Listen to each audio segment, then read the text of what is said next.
This week on Constant Crisis News and Opinion, Humor and Self-Help Podcast.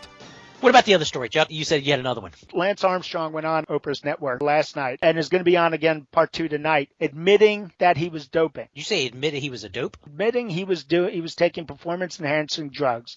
After years of denying it, after years of suing people who said it, after years of berating and threatening anybody who claimed it. And we even did a story about this. Oh, yeah, we covered it. On August 27th, episode 18, defending Armstrong and going after the U.S. Anti-Doping Agency, USADA. We might have implied, allegedly, that they were extortionists, torturers, tyrants, 3-year-old sadists, and inferred they used the tactics of Torquemada and the Nazis. So I do want to say to the USADA, I'm very, very, very sorry. I'm very sorry.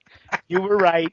We were wrong. I'm very sorry. Lance Armstrong's raised $500 million for cancer research. Right. It's kind of hard to just throw that out because he's a jerk, and more than a jerk, a bully, financial terrorist to these people. Yeah, I almost feel like after everything we said about the USADA, we ought to make jokes about Lance Armstrong. You know, like, why did Lance Armstrong cross the road? To beat up a former teammate for telling the truth. Priest, rabbi, and Lance Armstrong walk into a bar. Lance Armstrong denies he walked into the bar, sues the rabbi, and beats up the priest. What's the difference between Neil Armstrong walking on the moon and Lance Armstrong winning the Tour de France? The moonwalk actually happened. How do you know when Lance Armstrong is lying? He's breathing. And finally, why did Lance Armstrong confess on Oprah's OWN television network? He wanted as few people as possible to hear about it. I had to throw one in on Oprah there.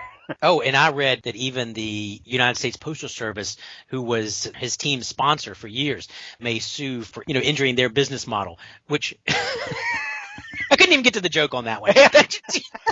How could it get worse? Right. To listen for free to the Constant Crisis News and Opinion, Humor and Self-Help Podcast with Hamilton Holloway and Chuck Hansen, go to ConstantCrisisNews.com or go to iTunes and search Constant Crisis News.